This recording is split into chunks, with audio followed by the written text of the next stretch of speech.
할렐루야. 네, 감사합니다. 감사합니다. 주일 낮 예배가 아니고 지금 수요일 저녁 예배지만, 그래서 보면 출석한 인원은 주일 낮 예배보다 훨씬 적지만 그래도 하나님께 예배를 드릴 수 있다는 것 자체가 마음속으로 일단 감사합니다. 물론 더 많은 성도들과 함께 하나님께 경배와 찬양을 드릴 수 있다면 하나님께서 더 기뻐하실 텐데, 우리들의 마음도 더 좋을 텐데, 그런 부분에는 물론 아쉬움이 있습니다만, 그러나 어쨌든 예배는 좋은 것이니까 이 시간 여러 아쉬움들을 내려놓고 정말 어린아이처럼 순진하게 그냥 아무 걱정 없이 하나님 앞에서 말씀을 듣는 그런 저와 여러분들의 심정이 되었으면 참 좋겠습니다. 오늘은 본문 말씀을 이렇게 집중적으로 말씀드리기 전에 찬송에 대한 말씀을 좀 드리겠습니다.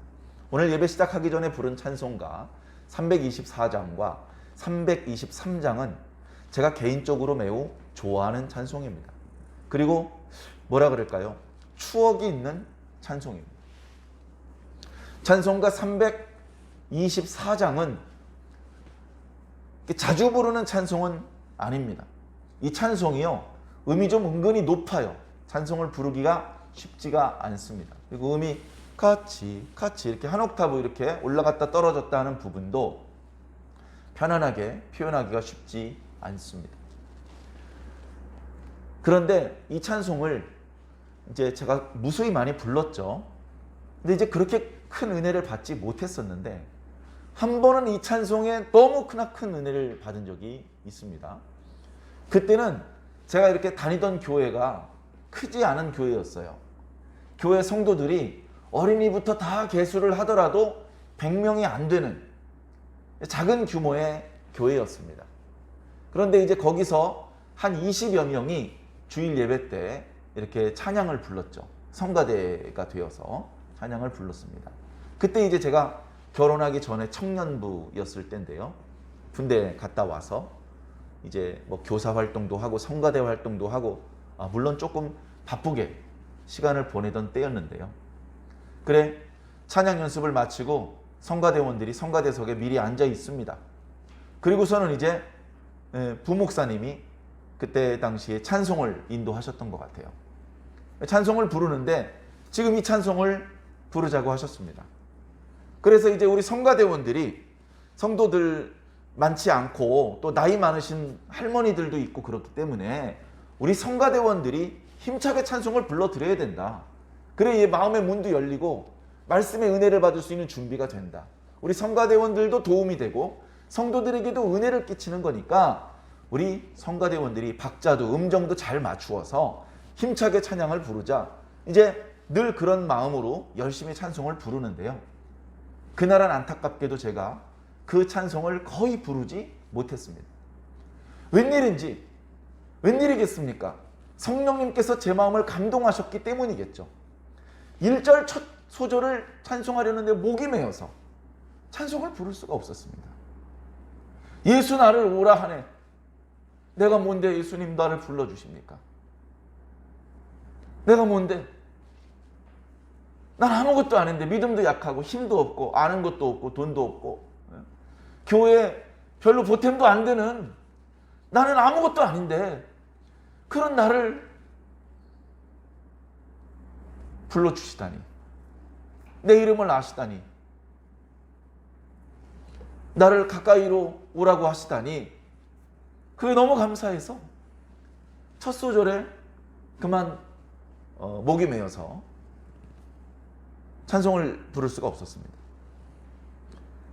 그렇게 목이 메이다 보니까 소리를 내서 발성을 해서 찬송을 부르는 거는 어려워지더라고요.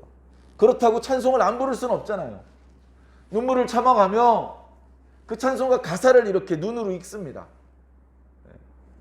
찬송과 가사의 어떤 의미를 생각하면서 소리는 못 내도 지금 저쪽에서 찬송을 인도하고 있고 옆에 있는 성가대원들과 많은 성도들이 함께 찬송 부르고 있으니까 그 찬송의 흐름에 맞추어서 저도 가사를 보는데 그 가사의 내용이 너무 좋은 거예요. 예수님께서 나를 오라고 하시는데 저 부르셔가지고 저 보이지 않는 곳에 꺼져, 이렇게 하려고 저를 부르신 게 아니고 저를 중앙에다 놓으시고 아주 핵심적인 주님의 역사가 펼쳐지는 중심에 저를 두시겠다는 거예요. 그래, 우리 그 찬송가 가사를 이렇게 보면 예수님께서 나를 부르시는데 피땀 흘린 동상, 예수님께서 십자가 달리시기 전에 제자들은 쿨쿨 잠들어 버렸지만 예수님은 흐르는 땀방울이 핏방울이 되도록 기도하셨지 않습니까? 그 동산에 말씀을 보면 한 명은 예수님 팔아먹으려고 갔고요. 8명 저 멀찍이 앉아서 여기서 쉬라고 해놓고 3명 데리고 올라갔습니다. 그래도 베드로하고 요한하고 야고보는 쉬라고 하지 않고 기도하자고 해도 불평하지 않고 같이 기도해 줄 거라고 그렇게 기대하고 조금 더 주님 가까이 데리고 가신 것이죠. 근데 그 3명도 잠들어 버렸습니다. 거기에 저를 오라고 하셨어요. 왜 오라 그러셨을까? 은상아, 넌 잠자지 말고 기도해라. 너는 나랑 같이 기도하자. 그렇게 말씀하시는 것 같았습니다. 또 이어지는 말씀에 보면 심판하실 자리까지 예수님께서 다시 오십니다. 예수님께서 다시 오실 때는 2000년 전의 모습과는 다른 모습으로 오십니다. 2000년 전에 오셨던 예수님의 모습은 예수님의 본래 모습에서 엄청나게 그 능력과 아름다움이 축소된 채로 오셨습니다. 능력을 다 내려놓으셨고요. 흠모할 만한 모양도 없는 그런 모양으로 오셨습니다. 그러나 다시 오실 예수님은 본래의 크기대로 오십니다. 본래의 능력으로 오시고 본래의 아름다움으로 오실 것입니다. 예수님의 권세를 능가할 수 있는 권세가 이 우주에는 없을 것입니다. 일방적으로 압도적인 능력으로 예수님께서는 온 우주의 권세들을 다 무너뜨리실 것입니다. 그때 주님께서 저를 옆에다 두시겠다는 겁니다. 내가 뭔데? 나는 능력을 가지고 있지도 않은데, 난 지혜도 없는데 예수님 가까이에 저를 두시겠다는 겁니다. 주님께서 크신 은혜 내려주시고 또 크신 영광 보여주셔서 항상 나와 같이 하여 주신다. 너무나 감사하고 마음의 은혜가 되어서 4절이에요. 4절을 부르는 내내 엉엉 울었습니다. 근데 교회가 작다고 말씀드렸잖아요. 그때 당시. 어쩌면 지금 우리가 예배드리는 예배당하고도 별로 크기가 차이도 안 나요.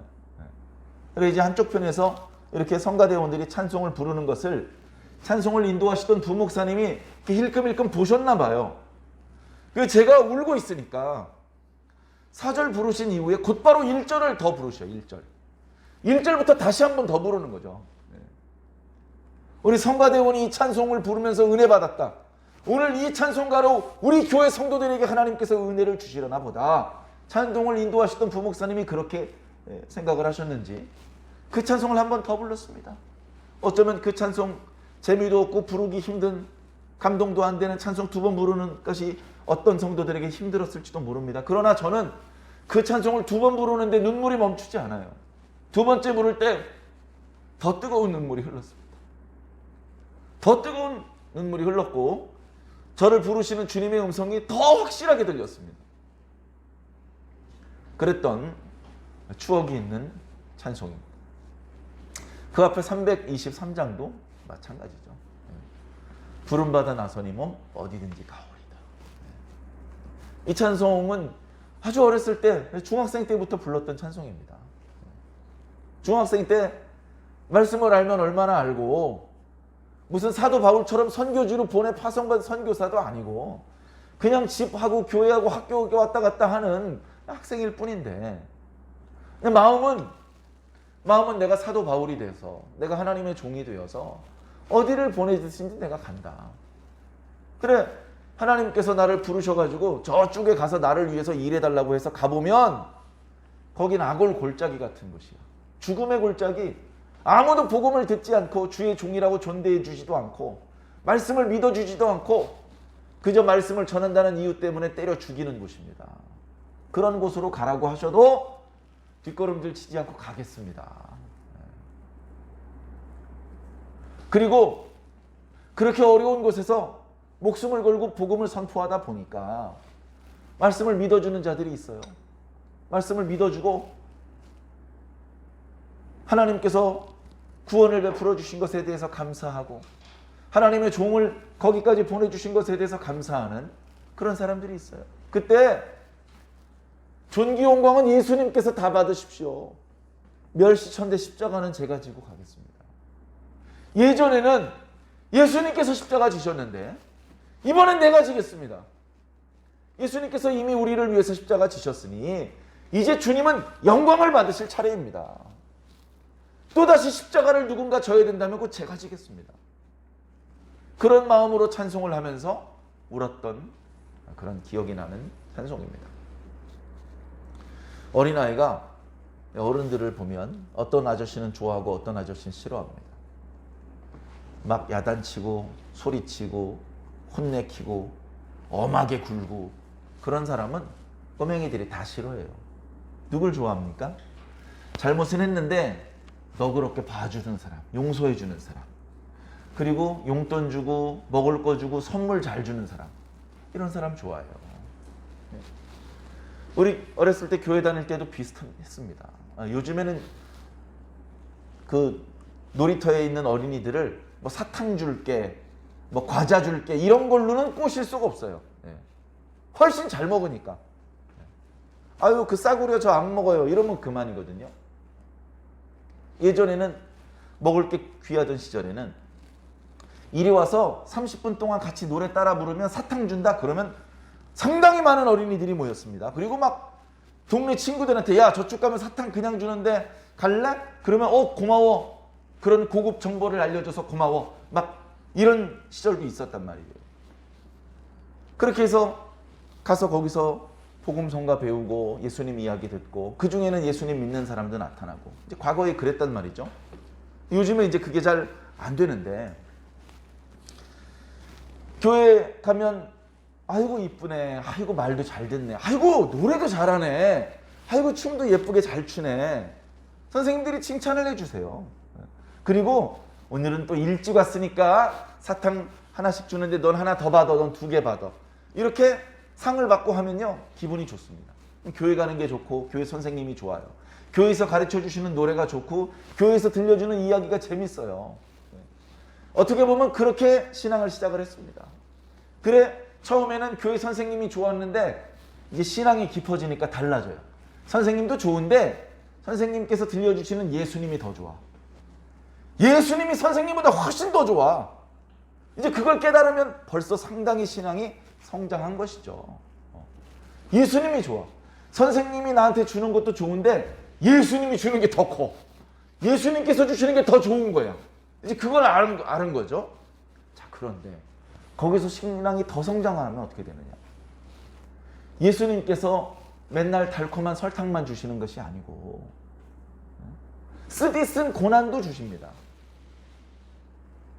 예수님과 함께 동행하면서 가다 보면 사탕도 생기고 캐러멜도 생기고 그래서 좋았는데 예수님 손 계속 잡고 끝까지 따라가다 보니까 폭풍우도 만나고 굶고 잠도 못 자고 매 맞고 그런 일도 생길 수 있습니다. 이거 뭐지? 내가 원하는 건 캐러멜이고 사탕이고 과자였는데 내가 왜 몽둥이로 엉덩이를 맞아야지? 내가 왜 욕을 들어야지? 내가 왜 사람들의 미움을 받아야지? 내가 왜 굶어야 되지? 내가 왜 감옥에 들어가야 되지? 이건 내가 바라던 게 아니야 하면서 예수님 손 놓아버리는 사람도 많이 있습니다. 그런데 그렇게 미련 없이 내던지기에는 예수님이 너무 좋아. 예수님이 너무 좋아. 난 예수님께서 주시는 사탕보다 예수님 자체가 너무 좋아. 그래서 더 이상 사탕은 먹을 수 없고 사람들의 미움을 사게 되는 상황이 돼도 예수님 손에 안 넣는 거예요. 끝까지 내가 죽으면 죽어지 이 손은 안 놓는다. 그런 마음으로 예수님의 손에 붙잡는 거예요. 저는 그렇게 여기까지 왔습니다. 다른 건 놔도 예수님 손은 놓을 수 없어. 난 예수님께서 주시는 사탕보다 예수님 자체가 너무 좋기 때문에 사탕을 내던지더라도 예수님 손은 내던지지 않을 거야. 그런 마음으로 온 것이죠. 예수님은요. 마찬가지 마음으로 내 손을 잡아주신 것입니다. 예수님 손 잡아당기는 사람 많습니다. 그거 다 잡아주려면 힘들어요. 아이 귀찮아. 이 말 안 듣는 기무상덕 젖거려. 이렇게 할 수도 있는데 예수님께서 형편없는, 믿음도 형편없고 말도 잘 안 듣고 말썽꾸러기인 저 손을 안 놔주신 거예요. 끝까지 저를 잡아주신 거예요. 주님도 저를 포기하지 않으셨고 저도 주님을 포기하지 않으셔서 지금까지 손을 맞잡고 여기까지 온 겁니다. 여기까지 왔으니까 이제 놔도 되나요? 더 단단하게 붙잡아야지. 더 단단하게. 찬송을 부르면서 과거에 감동받았고 은혜 받았고 눈물을 흘렸던 그런 추억이 떠올라서 오늘 그 말씀을 먼저 좀 드렸습니다. 그래서 그저 맹숭맹숭하게 별로 어떤 그 마음의 감동 없이 찬송가, 음정, 멜로디, 박자 그거 익숙하게 익히고 또 성경 말씀 뭐 뻔한 말씀 반복해서 듣고 그거 자체가 무슨 의미가 있는 게 아닙니다. 여러분 명절 때 고향에 내려가서 부모님 만나보는데 특별한 목적이 있습니까? 이번에 내려가면 100만 원을 뜯어내야지. 이런 목적을 가지고 가면 벌써 틀린 놈입니다. 그잖아요? 명절 때 시골에 내려가는 이유는 부모님 얼굴 보는 겁니다. 네? 특별히 할 얘기도 없어요. 네. 얼굴만 빤히 쳐다보고 있는 것도 아닙니다. 그냥 가가지고 얼굴 잠깐 보고 그냥 좀 쉬었다가 그냥 오는 거예요. 근데 그거 하려고 목숨 걸고 10시간, 20시간 운전하면서 갑니다. 우리가 교회 올 때 이번엔 은혜 꼭 받아야지. 이번엔 반드시 본문 말씀이 있는 이 비밀에 대해서 내가 해독해내고 말겠어. 이런 목적 가지고 오면 벌써 좀 약간 문제가 있는 겁니다. 그냥 예배 자체가 좋은 것이고 예배 시간에 하나님께서 오시고 하나님의 음성을 듣는 시간이에요. 내가 조용필을 좋아하면 조용필이 노래 안 불러도 돼. 조용필이 그냥 목소리만 들려줘도 돼. 멀찍이서 얼굴만 봐도 난 만족이야, 만족. 목 아프실 텐데 굳이 노래 안 부르셔도 됩니다. 노래는 저쪽에 가서 돈 많이 내는 사람 앞에서 부르시고 저는 그냥 얼굴만 봐도 만족입니다. 진짜 팬은 그런 심정이란 말이에요. 우리가 하나님 앞에 진심이라면 예배 자체가 좋은 겁니다. 이번 예배 시간엔 반드시 이걸 달성해야 되고 그런 게 아니죠. 그냥 마냥 좋은 겁니다. 하나님이. 그런 진심, 그게 우리 신앙인데 그런 진짜 신앙이 저와 여러분 속에 싹트게 되길 바랍니다. 누구나 처음부터 그런 신앙이 되지는 않아요. 처음에 사탕 던져줍니다. 사탕 안 던져주면 안 나오는 경우도 많이 있습니다. 그리고 뭐 시련과 고난이 찾아오면 그대로 내팽개치고 도망가는 사람들 무수히 많이 있습니다. 그때 주님께서 주시는 축복이 아니라 주님 자체를 더 좋아해서 주님의 손을 놓지 않는 사람, 그런 사람들이 끝까지 여기 남을 거고요. 마지막 순간에 다 이리저리 흔들고 다 나가 떨어지고 남아있는 사람들, 그 사람들 중에서 마지막 나팔 소리에 호련이 다 변화되는 놀라운 부활의 영광을 체험하게 될 것입니다. 그 귀한 게 아무한테나 그냥 막 뿌려버리면 안 되죠. 검증하고 또 검증해서 이 사람 진짜구만 싶은 사람한테만 주는 게 마지막 부활의 영광 아니겠습니까? 그 영광 꼭 얻으시기를 주님 이름으로 간절히 축원합니다. 자, 오늘 본문 말씀 한번 보겠습니다. 오늘 본문 말씀 여러 차례 말씀드린 것처럼요, 저 뒤에 26장까지 모세가 고별 설교를 하고 있어요. 어쩌면 이스라엘 백성들 중에는 이것이 모세의 고별 설교인지 잘 모를 수도 있습니다. 아, 이번엔 설교가 좀 길어지시네. 죽기 전에 마지막 설교야. 그걸 이제 백성들이 모르면 짜증날지도 모르겠습니다만 모세는 한마디 한마디가 허투루 할 수 있는 말이 아닙니다. 너무나 중요합니다. 이제 이 설교 끝나면 죽어야 됩니다. 남겨진 이스라엘 백성들이 흔들림 없이 하나님만을 섬기고 하나님의 율법을 잘 따를 수 있는, 그래서 복받을 수 있는 백성이 되게 만들려면 지금 마지막 한마디 한마디에 정열을 다 쏟아서 백성들을 향해서 호소할 수밖에 없습니다. 뒤에 12장 이후에 조금 더 구체적인 내용으로 율법을 가르쳐주기 이전에 지금은 먼저 율법의 원리, 목적, 율법을 우리가 순종해야 되는 이유, 그 다음에 율법을 지키면 어떻게 되는지 결과, 이런 것들에 대해서 우리들에게 지금 말씀해주고 있죠. 그래 결론, 지금 이제 어떻게 보면 4장 뒷부분부터 저 뒤에 26장까지 길게 말씀해 주시는데, 그 중에 이제 앞부분 4장 뒷부분부터 11장 오늘 말씀까지, 여기까지가 이제 고별 설교 이 한 큰 덩어리 중에 절반이 이제 끝나는 거예요. 말씀을 보면은 아, 전반부를 이렇게 좀 매듭을 짓고 있구나, 이런 느낌이 살짝 드는 내용입니다. 핵심적인 내용은 뭐냐? 핵심적인, 사실은 계속 그동안 반복되었던 거예요. 뭐냐 하면 하나님 율법 순종하라는 겁니다.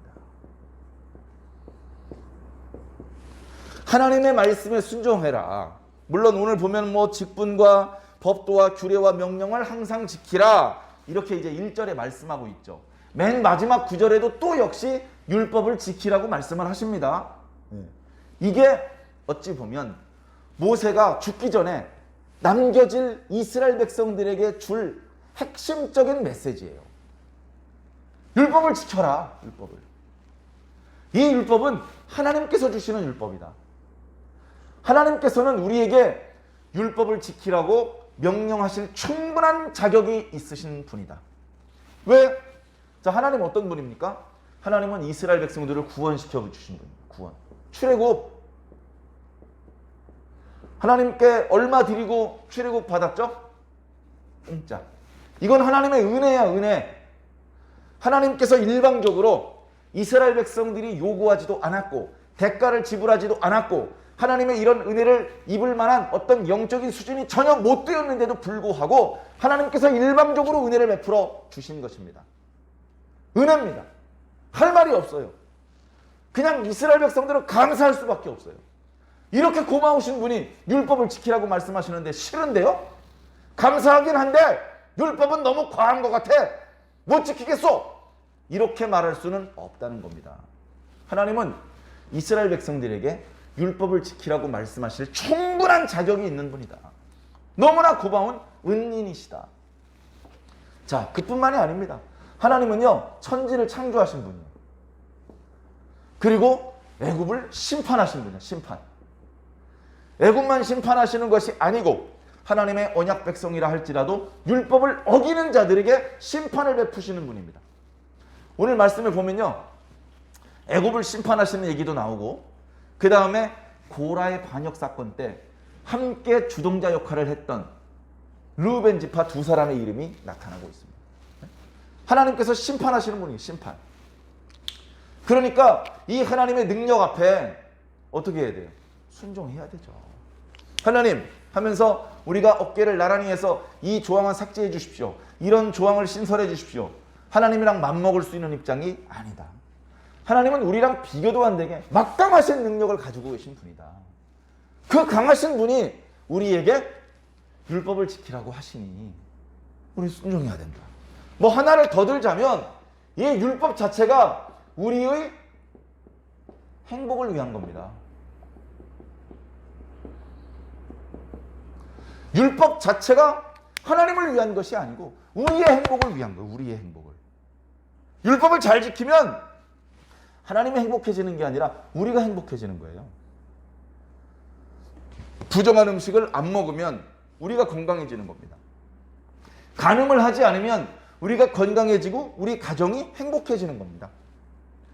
우리가 하나님께 순종을 잘하잖아요. 그러면 우리가 농사지을 때 잘 되고 우리가 부유해지는 겁니다. 우리가 농사지을 때 아득바득 욕심부리지 않고 모퉁이에 조금 남겨놓아서 그것들을 가난한 사람들이 먹게 해주면 우리 민족 전체가 복받고 그렇게 자비를 베푼 우리 가족이 더 큰 복을 받게 되는 거예요. 결국은 뭡니까? 하나님의 말씀에 순종하면 순종할수록 저주받는 사람들, 징벌을 당하는 사람들, 이런 사람들의 숫자는 점점점 줄어들고 사회적 약자들도 그 위기를 견딜 만한 힘과 기회를 얻게 되고 강자들은 더욱 많아 풍성해지게 만드는 것이 바로 하나님의 율법입니다. 아이고, 먹고 살 것도 없는데 하나님께 제사로 바치고 다 홀랑 태워서 버리면 우리는 뭐 손가락 바나? 인간적인 생각으로는 그럴 수 있습니다. 하나님께 재물을 바치고 돈을 바치고 시간을 쓰는 것이 아깝게 느껴질 수도 있습니다.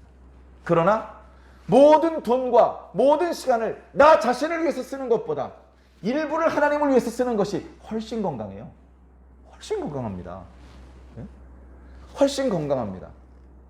여러분, 우리가 버는 만큼 전부 다 음식으로 환산해서 남기지 않고 먹어보십시오. 다 비만됩니다. 자기 명대로 못 삽니다. 그런데 일부러라도 조금 버거운 마음이 들 정도로 가난한 사람들한테 후원을 해주십시오. 가난한 사람들한테. 그러다 보면 배 터지게 먹을 수 없습니다. 한 공기 먹고 또 반 공기 더 리필해서 먹고 그럴 여유가 없게 됩니다.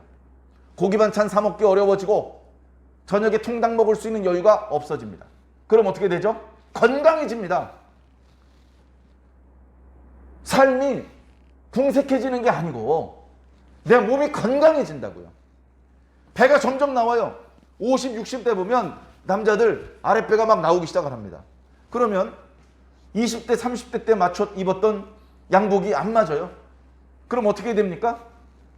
양복 전부 다 새로 맞춰야 돼. 사회생활 하려면 양복이 없으면 안 되고. 근데 허리가 안 맞으니까 도저히 입을 수가 없는 거예요. 그런데 건강하게 식단 조절을 해서 이제 배가 나오지 않는 사람은 젊었을 때 입었던 양복 그대로 계속 입을 수 있습니다. 훨씬 더 절약이 많이 듭니다. 기분도 좋습니다. 목욕탕 가보면요, 이게 배불룩 나온 분들 많이 있잖아요. 팔다리는 가느다라면서 배만 불룩 나오신 분들 간혹 있거든요. 보기가 어떻게 아름다울 것 같습니까? 보기 너무 추해요. 여성분들은 그런 경우 아름다운가요? 더 추하죠. 나이가 많이 들어도 여성분들도 20대 날씬한 여성의 몸매를 가지고 싶어 하시더라고요. 남자도 마찬가지입니다. 나이가 먹으면 저절로 배가 나오느냐 하면 그렇지 않아요. 먹은 만큼 나옵니다. 먹은 만큼. 사랑하는 성도 여러분, 자기 자신을 위해서 다 쓰지 마세요. 결코 행복해지지 않습니다. 다른 사람을 위해서 쓸 때 그때 행복이 찾아옵니다. 나도 건강해지고 저 사람도 건강해지고 서로 사이도 좋아지고 내가 어려운 일이 생겼을 때 도와줄 친구가 되고 하나님께서 기뻐하시고 이것 때문에 많은 사람들이 하나님께 돌아오고 일석오조 육조 돌멩이 하나 던져서 새를 6마리 7마리를 때려 잡을 수도 있습니다. 우연히 그렇게 되는 것이 아니고 하나님의 율법을 순종했을 때 그때 우리가 기대하지 않았던 좋은 의미의 사이드 이펙트가 생길 수밖에 없는 것입니다. 이제 모세가 영적으로 그걸 너무나 잘 아는 거예요.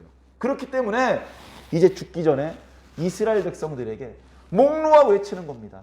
하나님의 율법을 순종해라. 하나님의 율법을 순종해라. 그러면 이제 축복을 주셔요. 자, 하나님 이런 분이시고 율법이 이런 좋은 것이라서 모세가 이스라엘 백성들에게 지키라고 하는데 이제 그렇게 했을 경우에 하나님께서 복을 주시죠.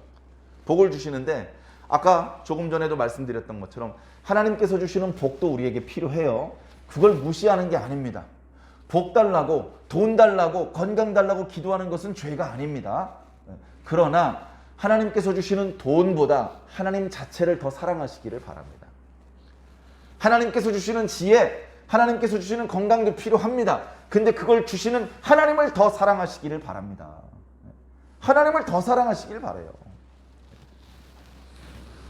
자, 하나님의 백성들이 하나님의 말씀에 순종해야 됩니다. 순종하면 오늘 뭐라고 말씀하시냐면 땅을 얻을 것이다. 가나안 땅을 얻는다고 그동안 말씀하셨잖아요. 땅을 주실 것이고 거기서 장수할 것이다. 장수하려면요, 건강해야 되고요. 그리고 이제 재산이 충분히 있어야 됩니다. 그래야 장수하는 거예요. 자, 그런데 이 땅이 특별한 땅이야. 그동안 이스라엘 백성들이 살았던 땅은 약 400년 가까이 애굽 땅에서 살았습니다. 애굽 땅은요, 산이 없어요. 산이 없어요. 그냥 바다입니다. 그 평평한 평지입니다. 평평한 평지. 그 평평한 평지고 그 땅엔 비가 안 내려요. 거의 사막입니다. 거의 사막이고 뭔가 식물들이 자라기가 조건이 안 좋아. 비는 안 내리지. 흙에는 어떤 비옥한 어떤 기름기가 없지. 거기다 햇볕은 너무 강하게 내리쪼이지. 그렇게 사실은 사람이 살기 별로 좋지 않은 곳인데 정말 기가 막히게 그 땅 한가운데 어마어마하게 큰 강이 흘러갑니다. 우리가 잘 아는 나일강이죠. 나일강이 흘러가서 그 강으로부터 멀리 떨어진 쪽은 별로 도움을 못 받지만 강 좌우에는요 물이 충분해요. 물이 충분해. 거기다가 1년에 한 번씩 아주 규칙적으로 홍수가 일어납니다. 홍수가 일어나니까 강이 정해진 길만 이렇게 흘러내리다가 주변에 뚝이 없고 주변에 산이 없고 하다 보니까 한번 범람을 하기 시작하면 꽤 먼 지역까지 물이 넘쳤다가 줄어듭니다. 그렇게 물이 한번 넘칠 때 그 주변 지역까지 촉촉하게 땅을 적셔주고 그 주변 지역까지 농사하기에 좋은 비옥한 땅을 만들어요. 꽤 넓은 지역을. 이게 이제 애굽의 천혜의 축복이었던 것입니다. 그러니까 애굽 그 가운데를 흐르고 있는 나일강 그 주변에 밭을 일고요. 밭을 일구면 거기에 있는 작물들이 잘 자라려면 물을 공급해 줘야 되잖아요. 비가 안 오니까 어떻게 합니까? 나일강 쪽에서 물을 그 밭 있는 데로 보내줘야 됩니다. 보내기 위해서 동그란 수차 같은 것이 있어요. 그걸 만들어 놓고 사람이 올라가서 이렇게 계단을 올라가듯이 밟습니다. 밟으면 그 밑에 이렇게 만들어 놓은 구조물 때문에 강에 있던 물을 저쪽 밭 있는 데까지 멀리까지 물을 보내줄 수가 있어요. 그러면 비가 오든지 안 오든지 물은 계속해서 공급해 줄 수가 있는 거예요. 나일강이 있는 애굽 땅은 그런 땅이었다고요. 굳이 하나님의 역사가 필요 없어요. 이 강만 마르지 않으면 계속해서 그 옆에 땅으로 물을 공급해 줄 수가 있습니다. 그런데 이제 하나님께서 이스라엘 사람들한테 주신다는 이 가나안 땅은 어떤 땅이냐? 이 가나안 땅은 그런 평지가 아니에요. 사막 기후도 아니고. 이 가나안 땅은요, 산과 골짜기가 있어요. 그리고 비가 내리는 땅이에요. 애굽 땅에 비하면 비가 꽤 많이 내립니다. 비가 내리면 어떻게 되느냐? 땅이 비를 흡수해요. 땅이 비를 흡수하고 남은 물은 계곡으로 흘러서 바다로 나가버립니다. 물을 저장하기가 어려워요. 애굽은 그냥 애굽 강에 엄청나게 많은 물이 계속 흘러와요. 따로 물을 저장할 필요가 없습니다. 적당히 수로를 파서 강에 있는 물을 주변의 밭으로 보내주기만 하면 작물이 잘 자라요. 그런데 가나안 땅은 그렇게 물을 보내줄 수가 없습니다. 다시 말해서 하늘에서 비 오기만 바랄 수밖에 없는 땅이라는 거예요. 하늘에서 비 오기만 바라볼 수밖에 없어요. 비가 제때 안 오면 물을 어떻게 조달할 방법이 없습니다. 하늘에서 비가 안 오면 곡식은 고사하고 사람이 먹을 물도 없어요. 그런 곳이 젖과 꿀이 흐른다는 가나안 땅입니다. 그러나 걱정하라, 걱정하지 말아라. 걱정하지 마라. 너희들이 하나님의 율법을 순종하면 하나님께서 이른 비와 늦은 비를 제때에 풍성하게 골고루 주실 것이다. 이른 비와 늦은 비는 너무나 중요합니다. 건기가 끝나고요, 처음에 내리는 비를 이른 비라고 합니다. 그 이른 비가 내려야 땅을 갈고 씨를 뿌릴 수가 있어요. 이른 비와 늦은 비 사이에 중간중간에 비가 몇 번 더 오다가 마지막에 늦은 비라고 꽤 많은 비가 내립니다. 늦은 비가 내려야 마지막에 곡식들이 탐스럽게 열매를 이렇게 엮을 수가 있습니다. 이른 비가 제때 안 내리거나 늦은 비가 제때 안 내리면, 심지어 둘 다 안 내려버리면 이건 큰 재앙입니다. 아이고, 그렇게 위험한 땅을 주시면 어떡합니까? 걱정하지 마세요. 너희들이 하나님의 율법을 순종하면 어김없이 이른 비와 늦은 비가 내릴 것이다. 그 땅은 이른 비와 늦은 비 외에 더 비가 내릴 필요가 없는 땅이다. 이른 비와 늦은 비가 적당하게 내리면 완벽한 땅이다. 그런 땅을 너희들에게 주신 것이다. 그런데 만약에 너희가 이런 놀라운 은혜를 베풀어 주신 하나님을 잊어버리고 우상을 숭배하고 율법을 지키지 않게 되면 하나님께서 구름을 명하여 비 오지 못하게 하실 것이다. 그러면 너희들이 그렇게 아름다운 땅을 얻고도 거기서 신속히 멸망하게 될 것이다. 그러니까 거기서 멸망하지 말고 율법 순종 잘해서 복 받아라. 이게 이제 오늘 말씀의 결론인 것입니다. 네? 이 말씀을 읽으면서요, 마음속으로 이제 제가 느끼는 게 있습니다. 뭐 여러분들도 느끼셨을 겁니다. 말씀을 보면 하나님이 별로 멀리 계신 것 같지가 않아요. 가까이 계신 것 같아요. 다시 말해서 하나님께서 말하는 축복과 저주는 그냥 상징적인 게 아니야. 우리가 죄를 지으면 하나님께서 저주를 막 하셔. 저주를 해가지고 내가 스트레스를 막 받고 막 고민이 많이 되고 소화가 잘 안 되고 막 이렇게 잠이 잘 안 오고 그 정도가 아니에요. 하나님께서 주시는 축복과 저주는 우리의 일상생활에서 그냥 나타나는 겁니다. 이게 축복인가 저주인가 아리까리한데 이렇게 아리까리하게 일하지 않으신다는 겁니다. 하나님께서 분명하고 확실하게 우리가 느낄 수 있는, 우리가 피부로 이렇게 느낄 수 있게 우리의 일상생활 속에서 말씀이 이루어진다는 겁니다. 먼 미래에 저주가 내리는 게 아닙니다. 우리가 살고 있는 지금, 우리가 활동하는 여기서 하나님의 축복이 이루어지는 것이고 마찬가지로 거기서 하나님의 저주가 나타나는 것입니다. 그렇기 때문에 오늘 말씀에 보면 이 말씀을 지키는 게 너무나 중요해요. 이스라엘 백성들이 느끼는 것보다 지금 모세가 느끼는 거는 이 말씀을 지키는 게 너무너무나 중요하단 말이죠. 그걸 충분히 이해하지 못하는 이스라엘 백성들에게 이 말씀을 잊어버리지 않기 위한 구체적인 방법을 일러주십니다. 너희는 이 말씀을 마음에 두고 뜻에 두어라. 그리고 손목에 메고 이마에 붙여라. 그리고 네 자녀에게 강론해라. 언제 강론할까요? 집에 있을 때도 강론하고 나갔을 때도 강론해라. 누웠을 때도 강론하고 일어났을 때도 강론해라.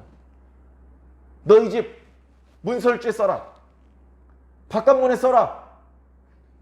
그렇게 써놓고 날마다 보고 읽고 지켜라. 지켜라. 이 말씀대로 조그마한 통을 만들어가지고 그것을 그 속에 이제 율법을 한 구절 적어서 집어넣어가지고 이마나 손목에 차는 그런 랍비들이 간혹 있습니다. 오늘날도 과거의 전통을 보여주기 위해서 잠깐씩 그렇게 하고 다니는 경우가 있다고 하는데요. 중요한 것은 그것을 하는 게 문제가 아닙니다. 손에 이마에 말씀 써붙이는 게 중요한 게 아니에요. 말씀을 지키라는 거예요. 말씀을 지키라는 겁니다. 사랑하는 성도 여러분, 우리는 2022년도에 살고 있습니다. 기원전 1400년에 주셨던 오늘 본문의 말씀은 오늘 우리 시대하고는 약간 거리가 있습니다. 그러나 동일한 내용이 있으니 하나님의 축복과 저주는 먼 미래나 이루어지는 것이 아니고 바로 우리 시대에 이루어진다는 것. 하나님의 말씀을 순종하는 것도 지금 우리가 살고 있는 일상 속에서 하나님의 축복과 저주가 나타나는 현장도 바로 우리가 활동하는 일상 속에서 나타난다라는 것을 우리는 마음속으로 깨우쳐야 될 줄로 믿습니다. 오늘 말씀 마지막 부분에는 이런 말씀도 있습니다.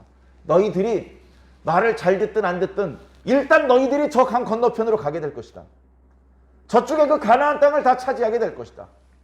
그때가 되면 거기에 그리심산과 에발산이 있으니 너희들은 거기에 올라가도록 해라. 나중에 구체적인 계명이 추가가 되는데요. 그리심산하고 에발산은 세켐성 남쪽과 북쪽에 있는 산입니다. 큰 산은 아니죠. 저 맞은편이 보이는 언덕입니다. 그래 남쪽에 그리심산에 6지파가 올라가고 북쪽에 에발산에 6지파가 올라가게 했습니다. 그리고서는 이 율법을 지키는 자에게는 하나님께서 축복을 할 것이다 라고 그리심산에 올라간 이스라엘 백성들이 선포를 합니다. 그러면 북쪽에 에발산에 올라가 있는 그 이스라엘 백성들이 이 율법을 지키지 않으면 저주가 있을 것이다 라고 선포를 하게 했습니다. 그렇게 함으로 해서 기억하게 하는 것이죠.